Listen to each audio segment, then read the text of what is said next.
With all that, I'm really happy to introduce our good friend from New York.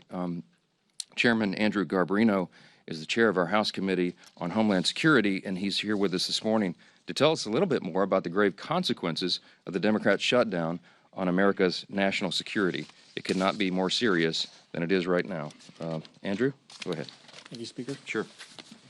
Thank you, Speaker, and Leader Scalise and Chairman McClain. Thank you all for being here today. The Senate Democrats' decision to shut down this government for cheap political points lacks any common sense and is undermining the Department of Homeland Security's core mission, as well as the people tasked with upholding it. Nearly 95% of DHS's workforce is considered essential, and that's rightfully so. But that means they're at work right now and they're not getting paid.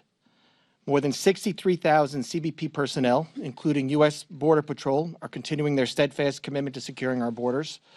More than 61,000 TSA personnel are continuing their mission to protect the traveling public and keep the skies safe. More than 8,000 Secret Service personnel are still carrying out their no-fail mission to safeguard our nation's leaders. More than 49,000 U.S. Coast Guard personnel are serving to protect our maritime borders. I'm grateful that President Trump and Secretary Noem are taking steps to ensure that the Coast Guard personnel are getting paid, just like our military during the shutdown. And I appreciate the department's continued work to support frontline law enforcement officers.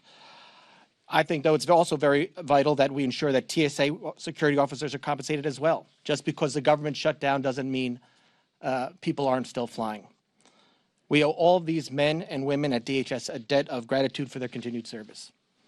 But the shutdown is not just about personnel. It's undercutting our Homeland Security posture. A lapse in government funding prevents DHS from moving forward with critical new investments that enable us to stay ahead of rapidly evolving threats. New contracts are put on hold, and proactive engagements with security partners are postponed. Shutdowns also disrupt the disbursement of vital grants from the Homeland Security Department to our state and local law enforcement partners. This undermines preparedness efforts and makes our communities less safe. Voting against the CR also, the Democrats have allowed crucial DHS authorities to expire. One of those is the Cybersecurity Information Sharing Act of 2015. Without that, 90% of our critical infrastructure is owned by private companies.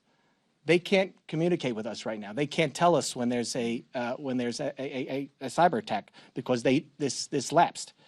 Every second we go without the ability for them to share that information makes us less safe.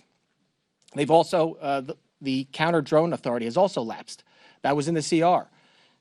Without this in place, agencies may not be able to swiftly take down malicious drones before they threaten U.S. airspace. There are dozens more. In short, this shutdown is making our country less safe, and I implore Senate Democrats to do the right thing and reopen the government now.